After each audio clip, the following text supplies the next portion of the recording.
Minister Narendra Modi வந்து ஒரு சர்ச்சை விசிட் பண்ணியிருக்கிறார். Cathedral Church of the Redemption in Delhi. The service reflected the timeless message of love, peace and compassion. May the spirit of Christmas inspire harmony and goodwill in our society. Happy Christmas, சர்ச்சுக்கு போறது இதெல்லாம் okay தான். But how will we be inspired to be harmonious, to be united when one of us is trying to kill the other? How is that going to happen? The Modi government Sabka Saath, Sabka Vikas, Sabka Vishwas needs to translate from a catchy slogan to reality by prosecuting each and everyone who resorts to hate speech and violence.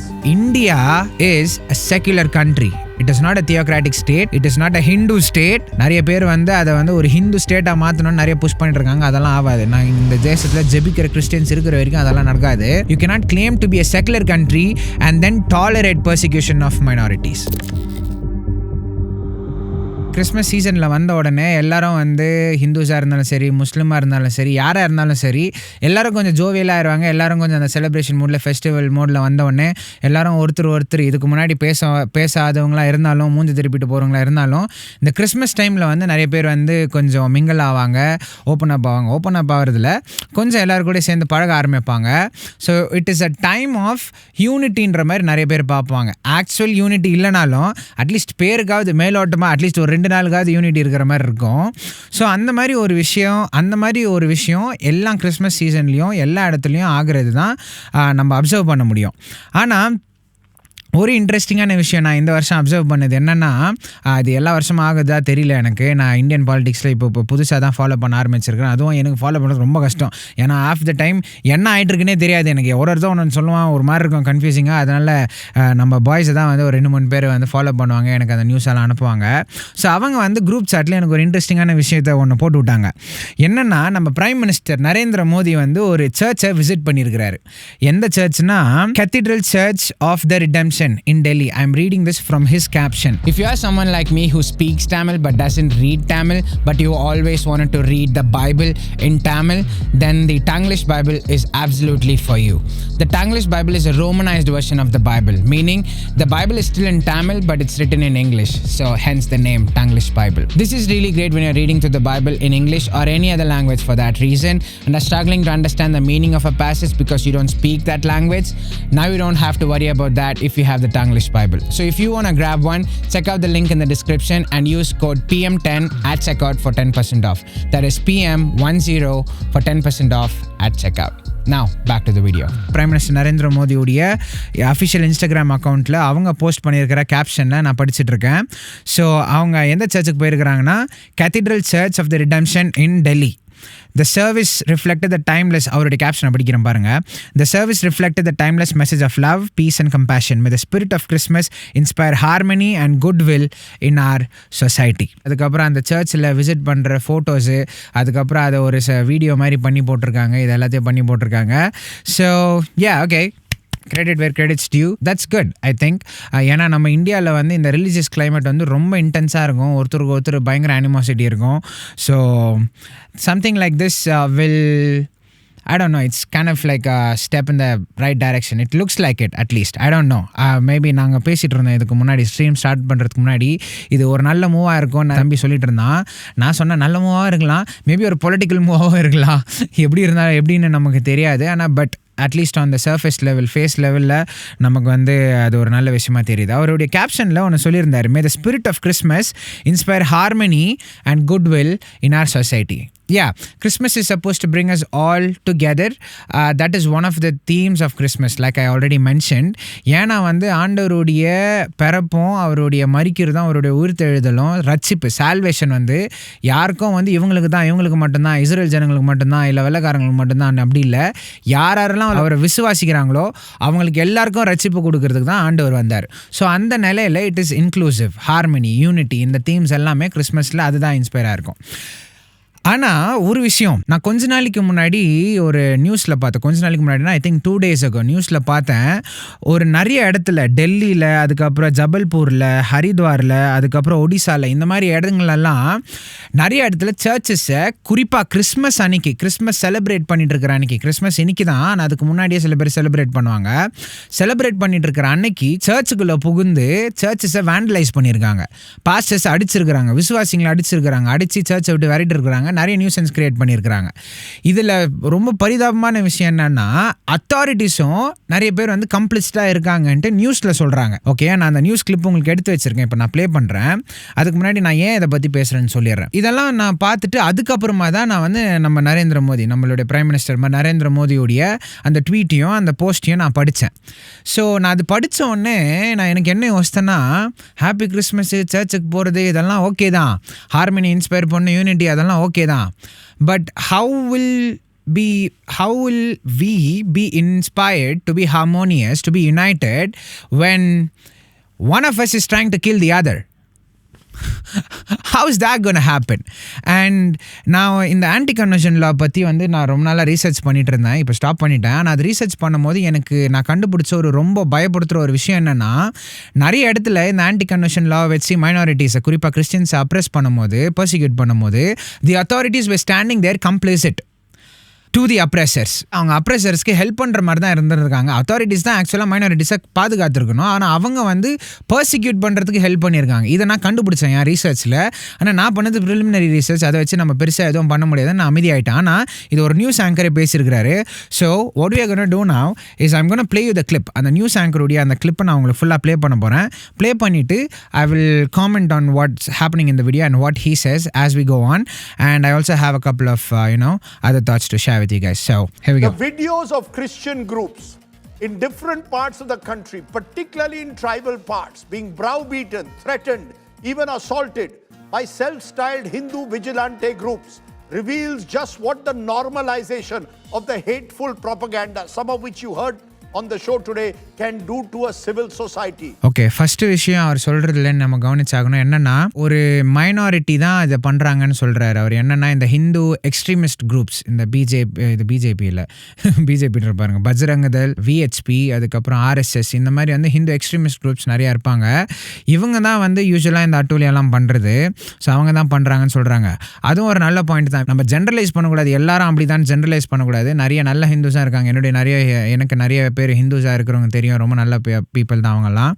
But அதே நேரத்தில் I think this is a consequence of Hinduism. எப்பவுமே வந்து இந்த violence, இந்த hostility எல்லாம் வந்து நம்ம ஒன்று யோசிக்கணும். Is it a consequence of their belief or is it a result of hypocrisy? நான் என்ன மீன் பண்ணுறேன்னா, சில பேர் வந்து இப்போ நம்ம கிறிஸ்டியானிட்டியில் வந்து நமக்கு அன்பு, தாழ்மை இதெல்லாம் நமக்கு சொல்லிக் கொடுக்குறாங்களே பைபிள்லேருந்து. இப்போ யாராவது ஒருத்தர் கிறிஸ்டியன் ப்ரொஃபஸ் பண்ணிவிட்டு வெளில போயிட்டு பீப்புள் அப்யூஸ் பண்ணுறதும், அடிக்கிறதும், உதைக்கிறதும், திட்டுத்தனமாக வேலைங்க பண்ணுறதும், திருடுறதும் இதெல்லாம் பண்ணாங்கன்னா, it is not a consequence of the religion. It is not a consequence of the Bible is teaching. It is a hypocritical behaviour. அவங்க படிக்கிறது ஒன்று, ப்ரொஃபஸ் பண்ணுறது ஒன்று பண்ணுறாங்க, அவங்க பண்ணுறது ஒன்று பண்ணுறாங்க. இந்த மாதிரியான்னு நம்ம பார்க்கணும். எனக்கு ஹிந்துவிசம் பற்றி அவ்வளோவா தெரியாது. நான் படிக்கணும்ன்ட்டு போய் படித்தேன். ஆனால் வந்து அதில் ரொம்ப இருக்குது. So I don't know. But I think this is a loose opinion. So take it with a huge grain of salt. I think it's a consequence of Hinduism.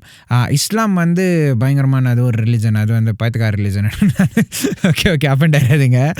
அது வந்து இஸ்லாம் வந்து actually it is a violent religion. நான் படித்த வரைக்கும், நான் பார்த்த வரைக்கும், on some level it is kind of true of Hinduism too, but I don't know, I might be wrong. So yeah, let's keep watching. Christmas, my friends, is a festival of joy celebrated in India and across the world with good cheer. To then target a minority within a minority in this country with such impunity exposes a mindset that to me is bigoted and anti-constitutional. It is bigoted and anti-constitutional. In India, we have the freedom of conscience, we have the freedom of speech, we have the freedom of religion. Freedom of conscience இருந்துச்சுன்னா உனக்கு freedom of speech இருந்தே ஆகணும். freedom of conscience இருக்குன்னு சொல்லிட்டு நீ freedom of speech கொடுக்காம இருக்க முடியாது.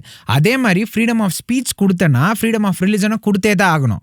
freedom of speech கொடுத்துட்டு freedom of religion கொடுக்காம இருக்க முடியாது. எப்படின்னா இப்போ பாருங்களேன், freedom of conscienceனா என்ன? நீ என்னனாலும் யோசிக்கிறதுக்கும் உனக்கு அதிகாரம் இருக்குது. உன்னுடைய சிந்தனையில் நீ என்னனாலும் யோசிக்கலாம், உன்னுடைய ஐடியாஸ் எதுவானாலும் இருக்கலாம். ஓகேயா? So that is freedom of conscience. இப்போ நீ யோசிக்கிறத நீ பேசாமல் இருந்தனா அது எவ்வளோ தூரம் ஃப்ரீடமாக இருக்கும்?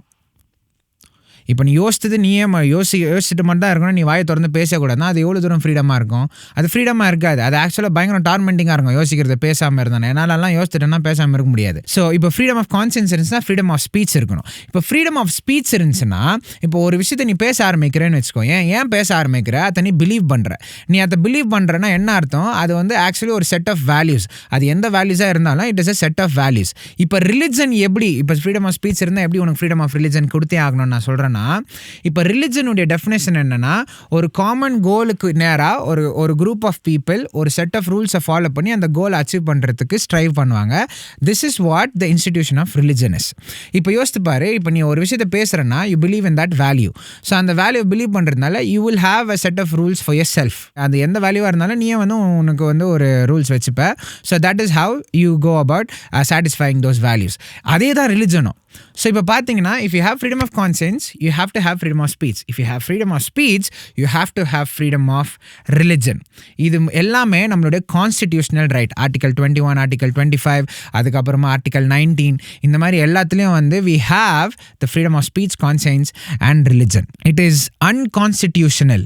இந்த மாதிரி போய் மைனாரிட்டிஸை பர்சிக்யூட் பண்ணுறது it is unconstitutional in India, because India is a secular country. It is not a theocratic state. It is not a Hindu state. It is a secular country still. நிறைய பேர் வந்து அதை வந்து ஒரு ஹிந்து ஸ்டேட்டாக மாற்றணும்னு நிறைய புஷ் பண்ணிட்டு இருக்காங்க. அதெல்லாம் ஆகாது. நான் இந்த தேசத்தில் ஜெபிக்கிற கிறிஸ்டியன்ஸ் இருக்கிற வரைக்கும் அதெல்லாம் நடக்காது. ஆனால் வந்து they are pushing to do it, but India still is a secular state. So இந்த persecution of minorities, எந்த ரிலிஜன், கிறிஸ்டியானிட்டி மட்டும் இல்லை, எந்த ரிலிஜனை யாரை ரிலிஜன் பேசிஸ்லையோ இல்லை எந்த ஒரு அன்ஃபேர் பேசிஸ்லையோ டிஸ்கிரிமினேட் பண்ணி பர்சிக்யூட் பண்ணாலும் it is unconstitutional. Now specifically இந்த மேட்டரில் when a minority, a religious minority is persecuted, that is unconstitutional. You cannot claim to be a secular country and then tolerate persecution of minorities. So that's what he means, I think, by bigotry and unconstitutional. Let's keep watching. Just because Hindutva, Sangh Parivar extremist groups feel that they are in power like the VHP and Bajrang Dal and claim that Christian missionaries are engaged in forcible conversion doesn't give them a license to resort to what I feel is sheer Gundaism. That's a fun word, Gundaism. Hindu extremist groups எல்லாம் வந்து பேசுகிறது என்னென்னா, missionaries எல்லாருமே, evangelist எல்லாருமே வந்து forced conversions பண்ணுறாங்கன்னு சொல்லுவாங்க. நான் இந்த ஆன்டி கன்வர்ஷன் பற்றி முன்னாடியே பேசியிருந்தேன். இந்த ஃபோர்ஸ்ட் கன்வர்ஷன் எப்படி என்ன லாஜிக்னு எனக்கு புரியல. ஒன்று இப்போ பாரு, ஒரு கிறிஸ்டியன் வந்து போய் ஒருத்தருக்கு எவாஞ்சலைஸ் பண்ணுறான்னா ஒன்று வந்து அது கன்வர்ஷன் கிடையாது, இட் இஸ் எவாஞ்சலிசம். ஓகே, எவாஞ்சலிசமே கன்வர்ஷனையும் கன்ஃப்ளேட் பண்ணிக்கூடாது. நம்ம எவாஞ்சலிசம்னா என்ன, நான் ஒரு விஷயத்தை நம்புகிறேன், அந்த விஷயம் உனக்கும் நல்லதாக இருக்கும்னு நினைக்கிறேன், அதை நான் வந்து உனக்கு சொல்கிறேன். நான் வந்து உன்னை சொல்லி நீ வற்புறுத்தி உன்னை நான் வந்து உன்னை வந்து மாற்றுறது இல்லை. நான் உன்னை கன்வெர்ட் பண்ணல. I'm just pitching you an idea. If you think about it like that, everyone is an evangelist. யோசித்து பாருங்கள், நீங்கள் இப்போ கிறிஸ்மஸ்க்கு எல்லாம் ஷாப்பிங் பண்ணியிருப்பீங்க. ஒரு துணியோ இல்லை ஏதோ ஒரு ஷூவோ வாங்கியிருந்தீங்கன்னு வச்சுக்கோங்க, நல்ல டீலில் நல்ல கலரில் எல்லாமே உங்களுக்கு ரொம்ப பிடிச்சிருந்துச்சி, பயங்கர ஹாப்பி நீங்கள் அந்த பர்ச்சேஸில். இப்போ அப்படி பண்ணிட்டீங்கன்னா உன் ஃப்ரெண்டும் போயிட்டு இப்போ ஷூ வாங்குறான்னு வச்சுக்கோங்க, அவனுக்கு நீ சொல்லுவியா சொல்ல மாட்டியா? இப்போ நீ அந்த ஷூவுக்கு நீ எவாஞ்சலிஸ்ட். சரி, புரியுதா நான் என்ன சொல்கிறேன்னு? ஒரு ஐடியாவில் நீங்கள் கன்வின்ஸ் ஆகிருக்கீங்க, அது மற்றவங்களுக்கு ஹெல்ப் ஆகும்னு யோசிக்கிறீங்க, அதை போய் நீங்கள் அவனுக்கு சொல்கிறீங்க. ஏன்? அவனுக்கு நல்லது ஆகணும்னு தான். நீ அவனை போய் அவன் பாக்கெட்லேருந்து காசு எடுத்துகிட்டு போய் அவன் கன்சென்ட் இல்லாமல் காசு எடுத்துகிட்டு போய் அவனுக்கு ஷூ வாங்கிட்டு வந்து கொடுக்கல. அவனா போய் காசு கொடுத்து வாங்குறது தான் conversion. Majority of the evangelism conversion கூட வச்சுக்கோ. Actually I won't agree that it's conversion because it's just evangelism, because they're not actually forcing people and making people confess that they are Christians right there on the spot. They do that by their own choice. So evangelism, conversion அது விடுங்க. சரி, கன்வர்ஷனே இருக்கட்டும். அப்படி நம்ம force பண்ணி யாராவது convert பண்ணாங்கன்னு கூட வச்சுக்கோங்க. The ultimate goal of evangelising is to get souls to heaven. ஓகேயா? பரலோகத்துக்கு, இட்டர்னிட்டிக்கு, நித்தியத்துக்கும் ஆண்டவரோட கூட இருக்கிறதுக்கு, அந்த ஆத்மாவை போய் சேர்க்கறதுக்கு தான் எவாஞ்சலைஸ் பண்ணுறது. ஓகேயா? இப்போ ஃபோர்ஸ் பண்ணி அவங்களுக்கு ஆசை காட்டி காமிச்சிட்டோன்னா அவன் உண்மையாக மனம் திரும்பி இருக்க மாட்டான், உண்மையாக கன்வெர்ட் ஆகிருக்க மாட்டான், உண்மையாக ஆண்டவரை ஃபாலோ பண்ண மாட்டான். அப்படி பண்ணலன்னா அவன் பரலோகத்துக்கு போக மாட்டான். இப்போ மொத்தமே லாஸ் எங்களுக்கு. ஓகே, இப்போ ஃபோர்ஸ்ட் கன்வர்ஷன் பண்ணால் லாஸ். இன்னொன்று, இந்த ஃபேக்ட் யாரும் ரியலைஸ் பண்ணுறது இல்லை. Most of the evangelist, most of the missionaries, most of the missionary organisations, they are broke. அவங்களுக்கே சாப்பிட்றதுக்கு காசு இல்லை. இவங்க எங்கே போய் அவங்களுக்கு முன்னர்த்துன்னு கொடுத்து உனக்கு இவ்வளோ தர காசு கொடுத்து நீ வந்து கன்வெர்ட்டர் அவங்க எங்கே போய் பண்ணுவாங்க? இது எங்கே தெரியுமா பிரச்சனை வரும்? நம்ம வந்து சில ரொம்ப சக்ஸஸ்ஃபுல்லான சில மிஷினரி ஆர்கனைசேஷன்ஸ், கிறிஸ்டியன் ஆர்கனைசேஷன்ஸை பார்த்துருவாங்க. இவங்கெல்லாம் பார்த்துட்டு அவங்க வந்து ரொம்ப ப்ராஸ்பஸாக இருக்கிறத பார்த்துட்டு இவங்க அதை எடுத்து எல்லாருக்கும் ஜென்ரலைஸ் பண்ணுறதோ, இந்த கிறிஸ்டியன்ஸே இப்படி தான் நிறையா வச்சுட்டு இருப்பாங்க, இந்த மாதிரி போய் அவங்களுக்கு காசு வரணுன்றதுக்காக ஒரு இன்ஸ்டிடியூஷனலைஸ் பண்ணி எல்லாரையும் கன்வெர்ட் பண்ண ஆரம்பிச்சிருவாங்க, இப்படி பண்ணிடுவாங்க. This is also a hasty generalization, which is a logical fallacy. Evangelism is different. Conversion is different. We don't convert. We just evangelize. They convert on their own. The Holy Spirit converts their heart, not us. By the way, Holy Spirit is a person, but he's not human. He's God. அது clip பண்ணி இது பாரு சொல்லிட்டான் Holy Spirit யாருங்கறாங்கன்ற போட்டுருவாங்க அம்மா. Sadly, in many cases, instead of applying the rule of law, the men in uniform are complicit bystanders. Rather than acting against them sternly, their political patrons in power today simply look the other way, or worse still, seem to endorse this vile behavior. This is what I meant. This is coming from India Today, a prominent news channel in India. அவங்க என்ன சொல்கிறாங்கன்னா, நிறைய இடத்துல authorities are complicit to the persecution of the minorities, especially Christians in our சொல்ல. But yeah, I think that's not far-fetched to say. Like Christians are mostly targeted for persecution. Make no mistake, these goons are a national and global shame and embarrassment to the idea of this great country as a plural, inclusive society. The Modi government Sabka Saath, Sabka Vikas, Sabka Vishwas needs to translate from a catchy slogan to reality by prosecuting each and every one who resorts to hate speech and violence. So அவர் என்ன சொல்கிறாருன்னா, வாயில் மட்டும் பேசுகிறது மட்டும் இல்லை, ஒரு catchy slogan வச்சுக்கிறது மட்டும் இல்லை, அதை பற்றி ஏதாவது பண்ணணும்ன்ட்டு. லைக் இந்த மாதிரி மைனாரிட்டிஸை பர்சிக்யூட் பண்ணும்போது the government should absolutely like step in. That is their responsibility. பைபிள்லேயும் அப்படி தான் இருக்குது. The government bears the sword. Okay, அவங்கக்கிட்ட அந்த ஜஸ்டிஸ் ரெண்டர் பண்ணுற பவரை ஆண்டவர் கொடுத்துருக்கிறாரு. Every government is established by God. Okay, அது ஒரு நல்ல கவர்மெண்ட்டாக இருந்தாலும் சரி, அது ஒரு ஈவலான கவர்மெண்ட்டாக இருந்தாலும் சரி, it is established by God himself. So the government bears the sword, and when something like this happens, when the injustice happens, the government must step in. I mean, that's why they are a government. That's their job, that's their responsibility. And I don't think the current Indian government right now is not doing a very good job from what I've seen. Meanwhile, to a majority of right-thinking citizens who are watching this show, I can only say this: silence, my friends, is not an answer. Please celebrate Christmas this year in a spirit of genuine harmony and goodwill. I certainly will wear my Santa cap and enjoy my Christmas cake. You should too.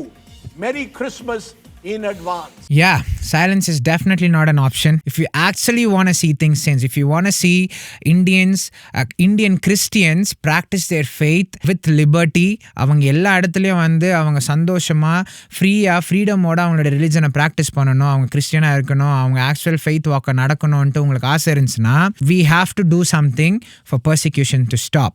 And it won't stop, change won't come if we are just quiet. நம்ம வந்து நம்மளுக்கு ரொம்ப bad ஹேபிட்னா தெரியுமா, நம்ம சர்ச்சில் இருக்கிற எல்லாத்துக்கும் ஏதாவது ஒரு விஷயம் பண்ணணும்னு வச்சுக்கோங்க, நம்ம ஃபஸ்ட்டு ஒன்று சொல்லுவோம், ஜெபம் பண்ணலாம். ஜெபம் பண்ணுறது ஃபஸ்ட்டு ஸ்டெப்பு தான், ஆனால் அது ஃபஸ்ட்டு ஸ்டெப்பு. அதுக்கப்புறம் நிறைய ஸ்டெப் இருக்குது. ஜெபம் பண்ணிகிட்டே நம்ம வீட்டில் உக்காந்துட்டு சர்ச்சில் உக்காந்துட்டு இருந்தோம்னா மண்ணாங்கட்டியும் நடக்காது. ஜெபமும் பண்ணோம், அங்கே வெளில போய் நம்ம வேலையும் செய்யணும். நல்லா யோசிச்சு பாருங்கள், ஜெபம் பண்ணால் எழுப்புதல் வந்துடும், நம்ம வேலை செய்ய தேவையில்ல இருந்தால் ஏர்லி சர்ச்சில் அந்த மாதிரி எல்லாம் ஜெபம் பண்ணின்னு மட்டுமே உக்காந்துட்டு இருந்தாங்கன்னா என்ன பண்ணியிருப்பாங்க யோசிச்சு பாருங்கள், எப்படி ஆயிருந்திருக்கும்? சுவிசேஷம் யாருக்குமே பெருந்திருக்காது. உயிரை பணிய வச்சு அவங்க உயிரை தியாகமாக போய் நான் செத்தாலும் சாவுறேன்ட்டு போய் சுவிசேஷத்தை பிரசங்கிச்சாங்க. அதனால தான் இன்றைக்கி நம்ம ஆண்டவருடைய காஸ்பலில் பைபிளில் நம்ம புரிஞ்சு அவருக்காக வாழ்ந்துட்டுருக்கோம். எனக்கு சாம்ஸில் வந்து எனக்கு ரொம்ப பிடிச்ச ஒரு வசனம், அதோடைய ஸ்கிரிப்சர் வந்து எனக்கு இப்போ மறக்குது. அது என்னென்னா, offer the sacrifices of righteousness and put your trust in God. நிறைய நேரம் நம்ம சரியான விஷயத்தை நம்ம பண்ண துணியும் போது நமக்கு ரொம்ப கஷ்டம் வரும். நம்மளை அடித்து போடுவாங்க, பர்சிக்யூட் பண்ணுவாங்க, திட்டுவாங்க, ரிவைல் பண்ணுவாங்க, பின்னாடி பேசுவாங்க, பேக் பைட் பண்ணுவாங்க, அதுக்கப்புறம் நம்மளை ஸ்லாண்டர் பண்ணுவாங்க, எல்லாம் பண்ணுவாங்க. But that is the cost of living a righteous life. ஏன் நம்மளை அப்படி பண்ணுறாங்கன்னா, because the darkness cannot tolerate the light. Okay, that's why we get persecuted. But that is, persecution is not reason to stay quiet. The church has been quiet, dormant for a long time, and it's time to wake up. We have to absolutely wake up. Unless we wake up and do something, nothing's going to change. And if not, things can get worse. If we just stay quiet, if we just stay quiet and take on abuse, tolerate abuse, things might just get worse. And I don't want to see that happen. So, silence is definitely not an option.